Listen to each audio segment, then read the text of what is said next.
Merci. La parole est à Monsieur Jean-Jacques Vlody pour 5 minutes.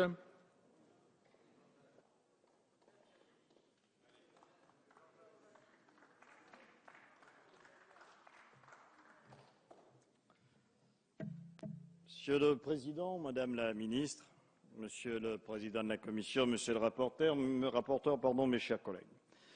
Le projet de loi que nous examinons est un texte qui fait avancer l'ensemble de notre système d'enseignement supérieur et de la recherche sur le chemin du XXIe siècle. Il ne peut avoir son ambition résumée à la polémique soulevée par l'article 2 sur la question de l'enseignement de l'anglais en cycle universitaire, malgré quelques essais de mes précédents orateurs. C'est un texte qui propose des mesures fortes en faveur de la réussite de tous les étudiants en agissant en particulier sur les premiers cycles universitaires pour faire en sorte que 50% d'une classe d'âge soit enfin diplômée de l'enseignement supérieur.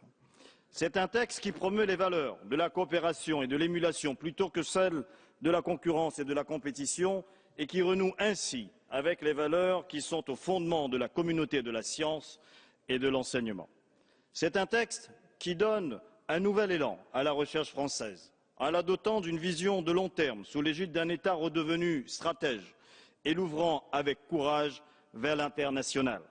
Il est indispensable pour l'Université de La Réunion, celle que je connais un peu mieux que celle que les autres, par exemple, qui est la seule université française de tout l'océan Indien, d'assumer pleinement son rôle pour le rayonnement de la France à travers des coopérations universitaires avec les pays de la zone géographique. C'est un texte qui réaffirme l'ancrage territorial et le rôle et la mission de nos universités dans leurs environnements régionaux, notamment à travers la carte des formations professionnelles et universitaires, et redonne aux universités un rôle déterminant dans l'engagement de sa politique sur l'aménagement des territoires. C'est un texte qui réaffirme la détermination du gouvernement à investir dans le savoir, dans l'éducation, dans la jeunesse, parce que c'est la clé pour préparer la France de demain, son redressement économique, social et moral. Mais c'est aussi un texte, mes chers collègues, Madame la Ministre, et je sais que vous y êtes particulièrement attachés, dans lequel je pense que la question des stages et des stagiaires devrait avoir toute sa place. Plus encore, je suis convaincu que c'est dans ce texte, plus que dans tout autre, que nous devons inscrire l'ambition du gouvernement en matière d'encadrement et de développement et de sécurisation des stages. Car cette ambition pour les stages doit avant tout rester une ambition pédagogique. Ces derniers n'ont de sens que s'ils font partie intégrante d'un cursus de formation. Car c'est précisément cette loi qui donne à l'université la mission de préparer l'insertion professionnelle de ses étudiants. Il y a en France plus d'1 million de stagiaires, presque 2 millions disent certains. Il y a aussi leurs parents qui doivent subvenir à leurs besoins. Il y a aussi beaucoup d'abus que nous ne pouvons plus tolérer. J'aurai, au cours de ces débats, le loisir, tout au long de cette séance, de vous présenter plusieurs amendements qui relèvent de cette question. Je soumettrai à votre approbation, avec le soutien du groupe socialiste, et je les remercie de vouloir apporter véritablement une nouvelle donne sur la politique des stages. Toutes ces mesures, vous le verrez, sont des mesures simples, de bon sens, sans contrainte excessive ni pour les entreprises ni pour les universités. Toutes ces mesures forment un ensemble cohérent qui, s'il venait à être adopté par l'Assemblée, serait à l'origine d'un véritable New Deal pour les stagiaires.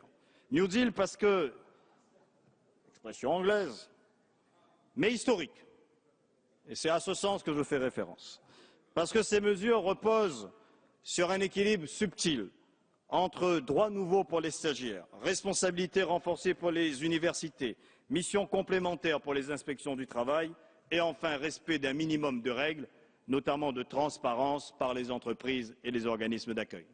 Entendons-nous bien, il ne s'agit pas d'interdire les stages ou de les rendre impossibles par une réglementation excessive.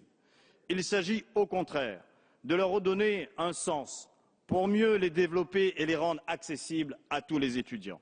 Il s'agit d'affirmer qu'en France, un autre stage est possible, un stage qui ne serait plus synonyme pour nos jeunes d'emploi déguisé, d'inscription fantôme à certaines universités, de mépris générationnel ou de précarité. Un stage qui ne serait plus un bizoutage organisé sur le marché du travail qu'il est devenu, mais une formation tremplin pour l'emploi, vers l'emploi. Je connais, Madame la Ministre, je l'avais dit déjà, la force de vos engagements sur cette question qui se trouve à la confluence d'un ensemble de défis auxquels nous devons faire face. Défi de l'emploi des jeunes, défi du progrès social et de la lutte contre la précarité, défi de la modernisation de notre système d'enseignement supérieur au service de la réussite de tous. Ma conviction est que nous avons, au travers de ce projet de loi, une chance unique à l'action sur les stages de faire avancer ainsi beaucoup de nos combats collectifs pour la conquête de droits sociaux, pour l'université de demain, pour la jeunesse de notre pays. Je ne peux que vous inviter collectivement à en saisir l'opportunité. Je vous remercie, mes chers collègues.